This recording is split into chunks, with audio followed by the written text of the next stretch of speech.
But I want to talk about this place called Jericho for a moment. Because it was this place, Jericho, that when they crossed over the Jordan, Jericho was the first piece of the puzzle that they were going to have to take in order to take the rest of the promises.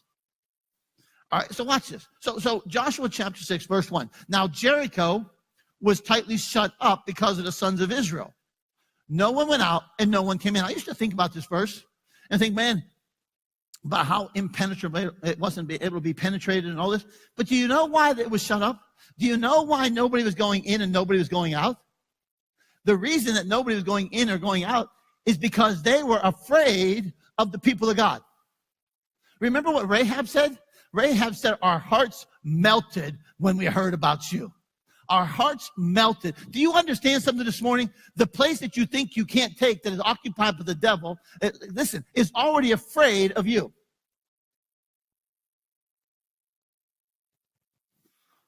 We have this notion sometimes. Listen to me. Do you know you're a house of terror to the devil? The reason that, listen to me.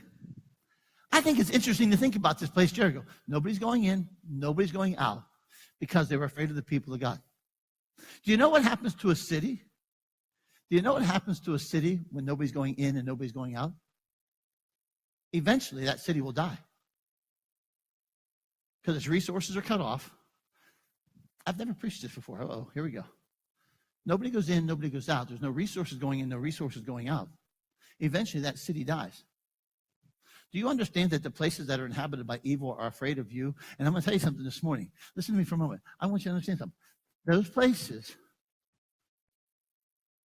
are afraid of you, the people of God, who have the Spirit of God.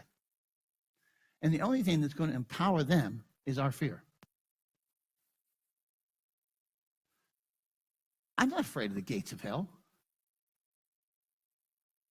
The Bible, Jesus says what? Jesus said that the gates of hell shall not prevail. How many know you don't attack with gates? Here we come. We're coming to attack. I got a gate. How many know you come with a sword, and you come with a spear, and you come with weapons? You don't attack with gates. Do you understand something this morning? That Jericho was a picture of the gates of hell that were shut up, that could not prevail against the people of God. Do you understand this morning that there are demonic places in your life, not in your life, but there are places that are held by evil that God wants to break down? That, listen to me this morning, that the gates of those places cannot, the gates of hell cannot prevail against a people of faith who will move out in faith and come against those places. Do you believe that? Jericho is a picture of a place shut behind the gates of hell. And yet a people of faith with the promise of God came across the Jordan, and they see that city. I believe, I'll make a declaration right now, that there are places in this city that the gates are about to crumble. I believe, and I didn't plan on saying any of this, I believe there are places in your life that the gates of hell are getting ready to crumble in front of a people of faith who will be activating their faith, who will cross over by faith, who will implement the plan of God by faith. Because how many know the plan of God sometimes makes no sense? Have you looked at the plan God gave him? Okay, there's a couple things in this scripture I want you to see. You see, it was a stronghold. It was a place. It was a place that had the gates of hell. And it was a stronghold that would stand between God's people and God's promises. It was a stronghold of idolatry and occult activity. It was a stronghold of wickedness. All right? And some things had to happen here in order for them to overcome that. The first one is, you back up a few verses to chapter 5. The Bible says that Joshua had lifted up his eyes in verse 13. And he looked, and behold, a man was standing opposite him with his sword drawn in his hand. And Joshua went to him and said, are you for us or are you for our adversaries? He said, no, I have come as captain of the host of the Lord. And Joshua fell on his face to the earth, and he bowed before him, and he said, what has my Lord to say to his servant? And the captain of the Lord's host said to him, remove your sandals from your feet, for the place where you're standing is holy. Okay, now listen to me for a moment. Here's Joshua, man of God, man of war, knew how to fight, fought many battles, comes across the Jordan River, looks at this place called Jericho. He lifts his eyes up, he sees it, but now the captain of the Lord's army appears to him. And all of a sudden he says, listen, take off your shoes. Joshua bows before him. Listen to me. How many of you have some things in your life you want to overcome? Let me give you a principle. I think before you can overcome that thing, you need to be overcome by God. Joshua, before he would overcome Jericho, was first overcame by God. That God overcame, that he said, this was Joshua, the leader of Israel, just met the Lord of the earth. He just met the ruler of the world. Joshua was a military man with success on his resume. Do you know that sometimes your earthly success can be a spiritual barrier? The moment that you think how many know that sometimes the things that you do in the natural that gave you success can be a barrier to the things you need to do in the spiritual in order to have victory? There's a war goes on there, is there not? Is there not a war that goes on between our spirit and our flesh? But this doesn't make sense. I know. But pastor, remember that one service years ago? But pastor, it doesn't make any sense to empty the checkbook and give our money away on a Sunday. Remember that service? That makes no sense in the natural. That's stupid in the natural. Oh, but it yields some spiritual results. Don't allow your natural success to be a hindrance to spiritual success. It was a stronghold, okay? And Joshua, he knew how to fight, and he knew how to lead, and he knew how to defeat the enemy. He was a man of position. He was a man of authority. We want to overcome our addiction without submitting to God. We want to overcome our poverty without submitting to God. We want to overcome our illness without submitting to God. We want to overcome our anger without submitting to God. Or we want our marriage to be restored, but not submit to God. We want our city to be redeemed, but we don't want to submit to God in order to have it happen. We want our church to grow without allowing him to be the head of it. You see, Joshua was able to see God for who he was, and before he would overcome Jericho, he was overcome by God. When he saw God for who he was, now he could see the battle for what it was. It's not my battle, baby. It's God's battle. Because the captain of the army was at hand. And if the captain of the army was at hand, how many of the army is at hand? When he saw God for who he was, he could see the battle for what it was. This battle was God's.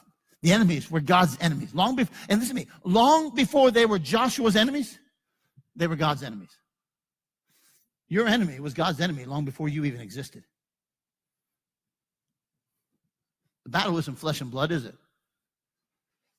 This encounter with God would tell Joshua, this isn't your battle. This is God's battle. And there's an unseen army that's fighting this battle. Aren't you glad for the unseen army? Yeah. Woo. Woohoo. Woo, baby, you're stoked now. I'll see some of you jumping.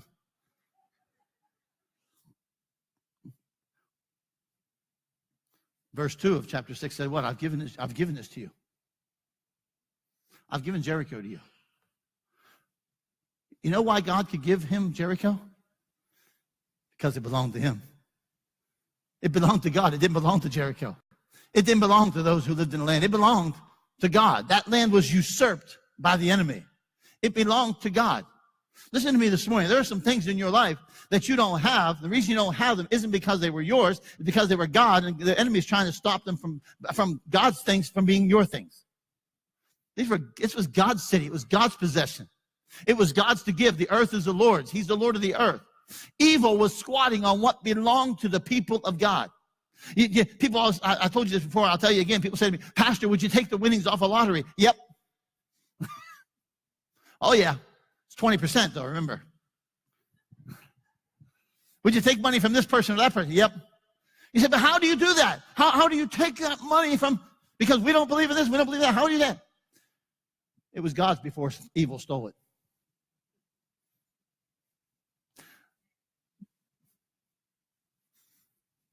I'll take a drug dealer's money. Give me the money. Why? Because it was God's. You stole it. You usurped it. You used it for evil. We're going to restore it. Some people think I'm crazy. I ain't crazy. It was God's.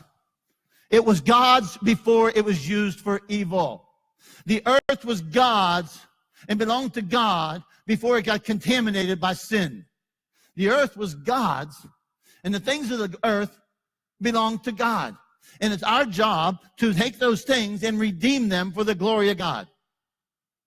Okay, that's another story. Some of you are just being religious on me. You be religious. I'm going to spend the money. Listen to me. I'm giving you what belongs to me, Joshua. I want you to see it. I'm giving to you what I promised to Abraham. God was making good on it.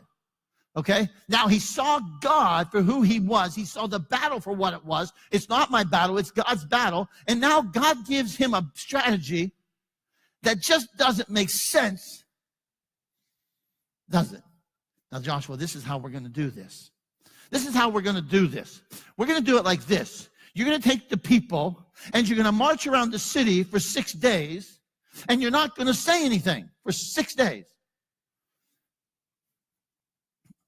You can't get a bunch of Pentecostals not to say anything for 6 minutes. For 6 days, you're going to march around and say nothing. You see, if I'm looking at Jericho, I'm looking at those walls and saying, oh, baby, how are we going to scale those walls? Maybe we could dig a tunnel and go under them. How are we going to do that? Maybe we can smash a hole through it with a ram. Maybe we can put a siege around and starve them out. Maybe, I don't know. But God gives him a strategy that doesn't make sense. But isn't that what the Apostle Paul told us? He said, for though we live in the world, we don't wage war as the world does. The weapons we fight with are not the weapons of the world. On the contrary, they have divine power to demolish strongholds.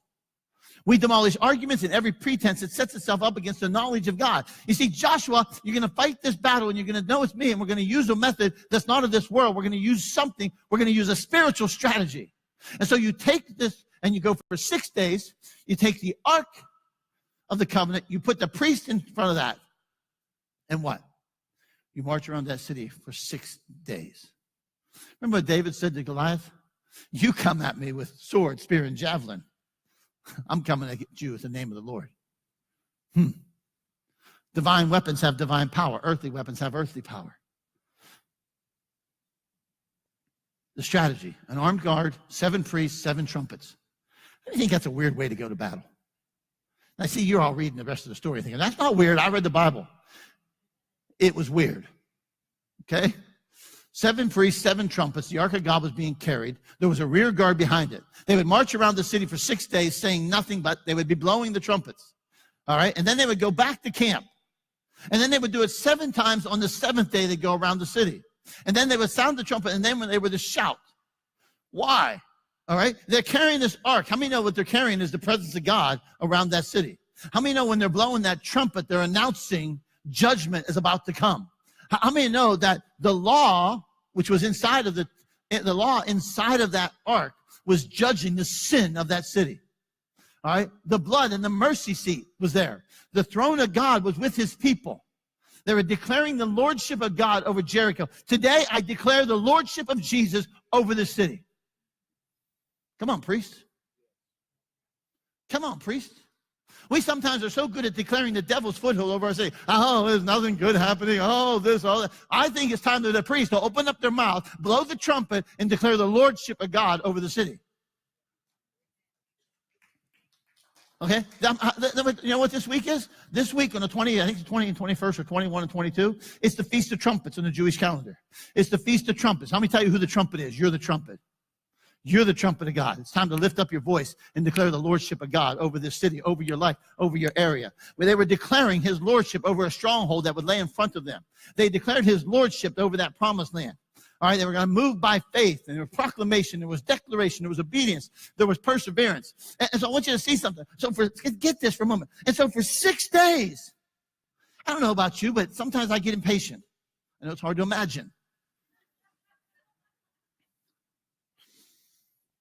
And when, how many try, you got an idea and you try something and it doesn't work and you just want to quit? And so you march around the city, day 1, nothing happens. Not even a crumble on the wall.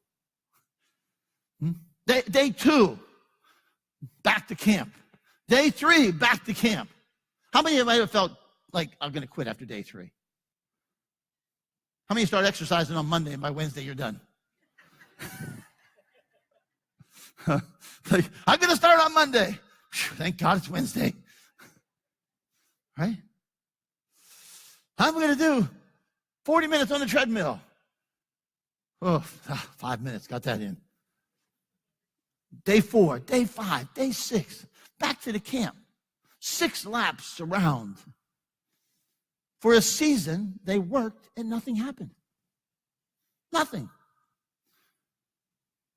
Some of you are in that season. You say, man, I've been in this season, and I've worked, and I've toiled, and I've walked, and I got nothing to show for it.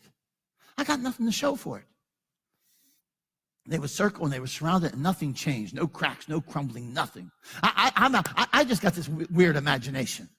I just even think there was, some people from Jericho standing on the wall going, ha, ha, ha, suckers, that's how you're going to attack us? But remember, they were scared.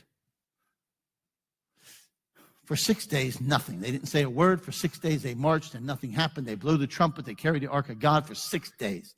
6 days of waiting. 6 days of walking. 6 days of keeping silent. 6 days of nothing.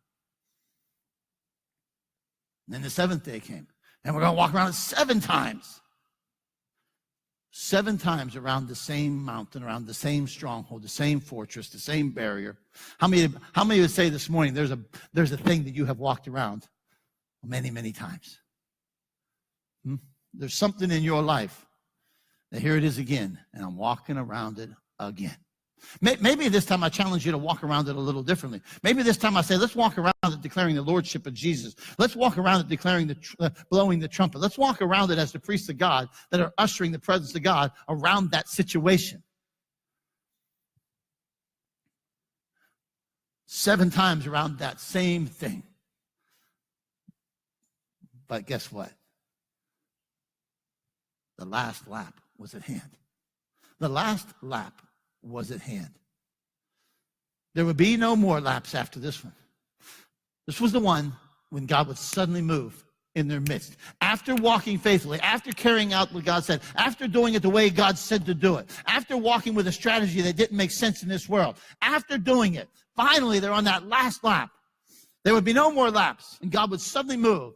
This is the one when the vaunted walls of Jericho would crumble before them. Because what would happen is, listen to me, that trumpet was going to blow with that long sound. The shout was going to go up. But guess what was happening in the heavenly realm? There was the command of the army. The captain of the Lord's army would be released, and that unseen army would cause the walls of Jericho to fall before them.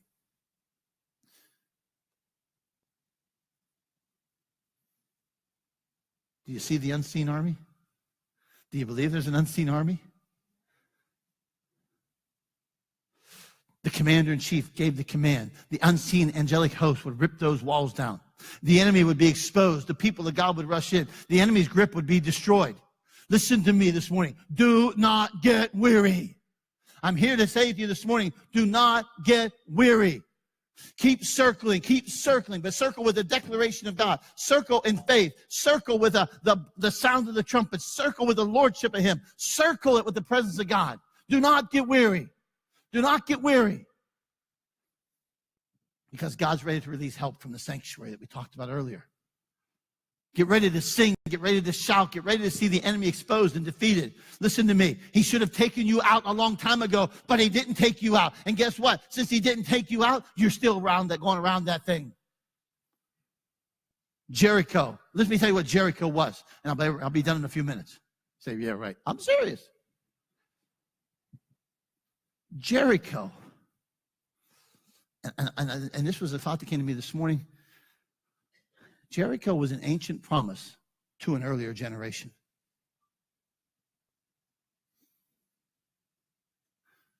Canaan was promised to Abraham. Jericho was promised to one generation that now another generation was going to acquire. I believe that there are some promises for this generation to gather that were made to another generation. I believe, Come on, Troy. See? That means another 20, 30 minutes. I'm just glad he's in here when I said it this time. I believe, listen to me, that this generation in this church is going to secure some things that were promised to another generation of this church. God's given me this stuff this morning. I believe that there are some ancient prayers that God's ready to answer. I believe. You see, it was a promise to Abraham, and it was a promise to Isaac, and it was a promise to Jacob that the land of Canaan would be theirs. 600 years prior to Joshua, Abraham was given a promise by God. 600 years. The Bible tells us in Hebrews that he never got the things promised. He only saw them and welcomed them from a distance. And then there was a generation that I believe missed it. How many of you know that God planned for another generation to take possession of that land? But why didn't that generation take the promise of God? Because that generation got to the very threshold of the promised land. And they allowed fear and a lack of faith to dominate their hearts. We can't go in. Had giants in the land. Oh my. There's lions and tigers and bears. Oh my. Yeah, I'm weird. There's giants. We saw them. Guess what? Guess what? You know who was part of seeing those giants 40 years earlier? A man named Joshua. And 40 years earlier, you know what he said? We can take the land. And 40 years later, he's at the threshold saying, guess what? We're going to take the land. Come on. How many know that the promise never grew weary in the heart of Joshua? Don't you listen to me this morning. Man, I'm saying something. Some of you, God made a promise 40 years ago. I'm going to tell you, you saw a promise 40 years ago. I want to make you a promise this morning. It's going to come to pass.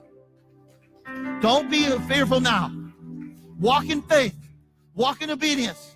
Get a God-given strategy. Hear the strategy of God. It was a promise to the fathers of faith. It was a promise to the forefathers. The promise was in sight. There it is. That promise to Abraham was now going to be fulfilled by a generation far removed from him. There's some ancient promises that God's wanting to give the people of God. But some of those promises have grown dim because they've tarried. Come on. How many would say this morning, the promise has grown a little dim because it's tarried?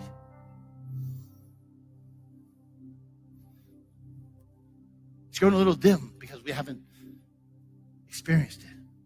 We haven't walked into it.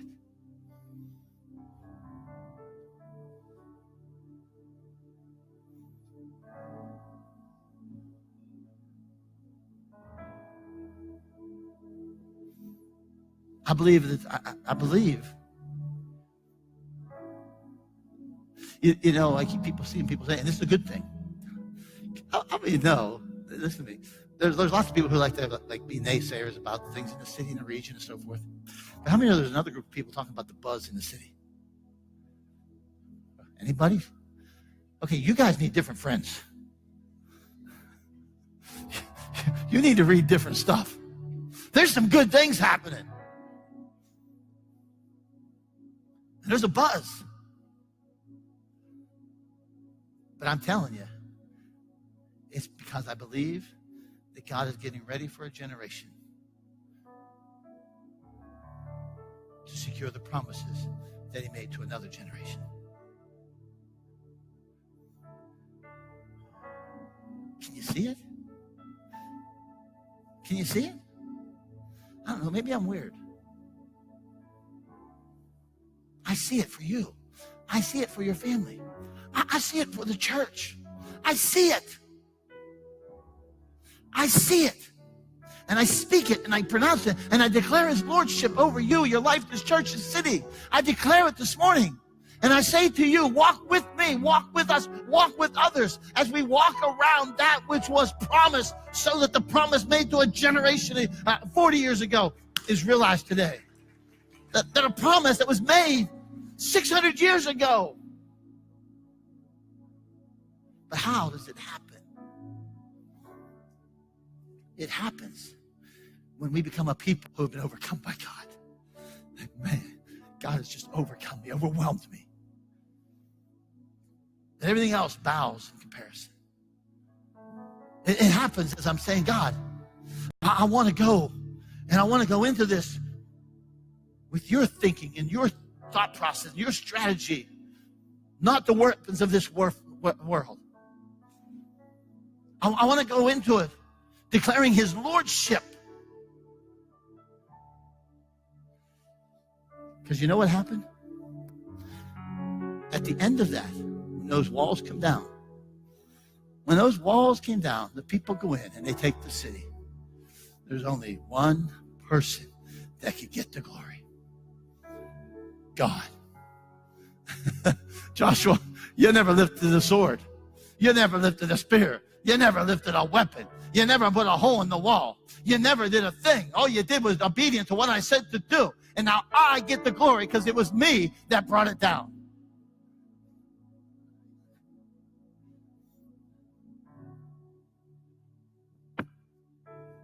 I'm making you a promise today. I'm making you a promise that if you won't get weary, circling and circling and circling, even when you don't see anything changing, and you keep walking in faith, and you keep walking and declaring his lordship, and you keep moving, and you keep trusting, I'm making a promise that the walls will come down and the promise will be had.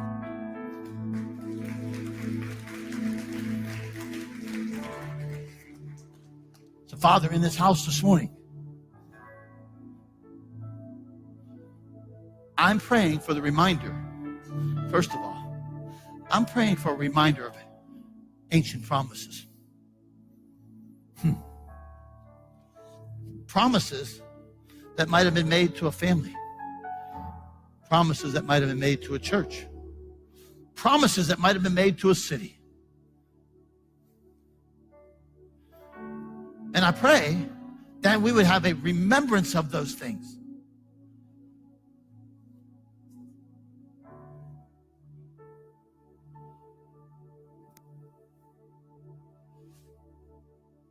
Joshua would be able to go back and read the books of the law. And he'd be able to read the history of the promises of God.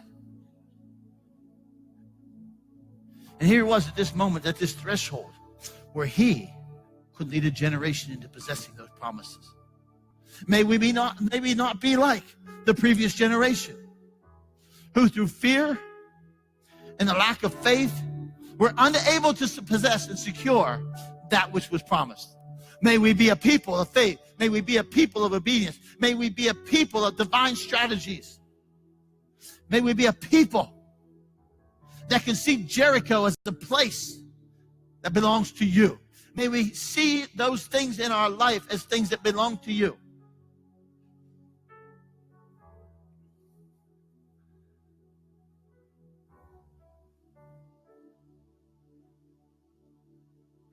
And Father, I pray now for those who are weary. I pray for those who are weary. They've been circling. They're circling. If you're here this morning and you say, well, I've been weary. I've gotten tired, man. I believed and I believed and I believed, and I've been like lap after lap, and nothing seems to be changing and nothing seems to be happening, and I'm tired. I just want to quit. I'm tired. If you're tired, if you're weary, stand up. Just stand up. You don't have to go any further. Just stand up. I want to pray for you.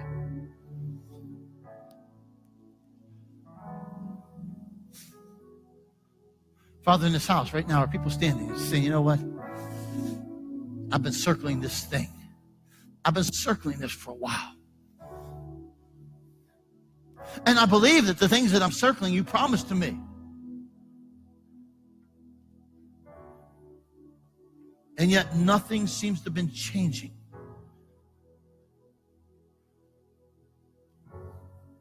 But I still believe the promise. This morning, may they still believe the promise. May the promise be resurrected in their heart. May the promise this morning be stirred. May it be stirred this morning. And Father, may they be able to see the promise through the eyes of God. May we be able to see this morning the promise through his eyes. It says, look, I've given it to you. It's yours. Just because you don't have it yet doesn't mean it's not yours. And I say to you this morning, you may not have it yet, but I say to you this morning, it still belongs to you.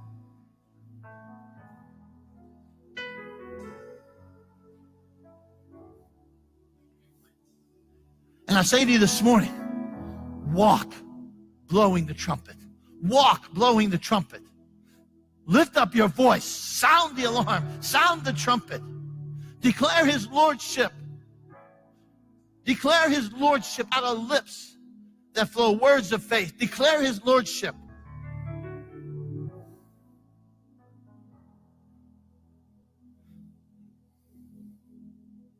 Because in a moment, the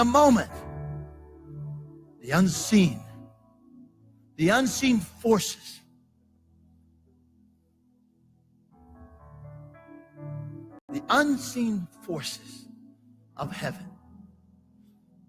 will usher that promise into your life. I believe that he wants to. I believe that he wants this morning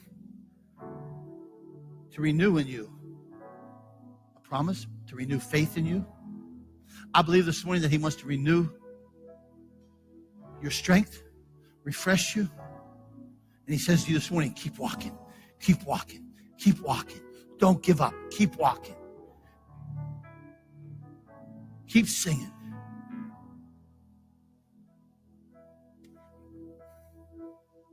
Father, refresh their spirits, refresh their bodies, refresh them and renew them and strengthen them. May the joy of the Lord become their strength this morning. Stir faith this morning. Stir hope this morning.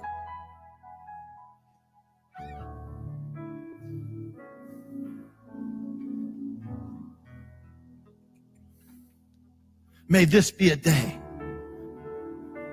May this be a day that they could point to and say, my hope was restored. My promise was restored. I saw it again. I saw it fresh. I saw it anew. And I'm ready to keep walking. And I'm ready to keep journeying. I'm ready to keep going around. And I'm ready to keep it up. Father, I pray now for individuals. I pray now for this church. Father, I pray right now, Father, I pray for this generation of this house, that we would be people that would absolutely see and secure promises that you made to this church 90 years ago. I don't know what they are, but I believe there were promises that were made. I believe there were promises made to a generation. And I believe some of those promises have been obviously possessed, but I believe there are some yet to be possessed. May we see them, hear them by faith. May we walk in faith. May we be a generation that would possess them. Father, for this city, this is your city. It's your city, God. It belongs to you.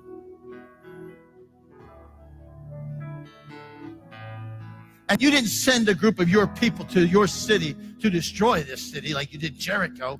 You sent this group of people and many groups of people in this city to bring a blessing of God upon this city. Father, I would say that we would walk by faith to see it happen. That we would use a strategy from on high to see it happen.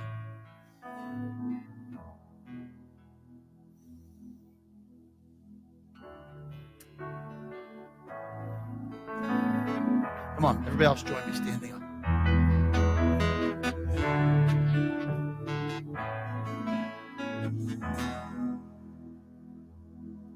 What are you going to sing? Nah. I want to sing a theme song. Going back and sing that song we sang for a good bit of our 11th Street project. How many know he's the God of this city? He's the God of this city.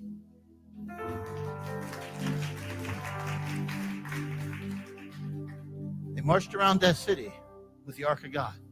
The priest led the processional.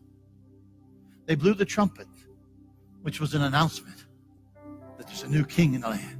They blew that trumpet at the announcement of a new season. They blew that trumpet, the announcement of a new king. They blew it on special occasions.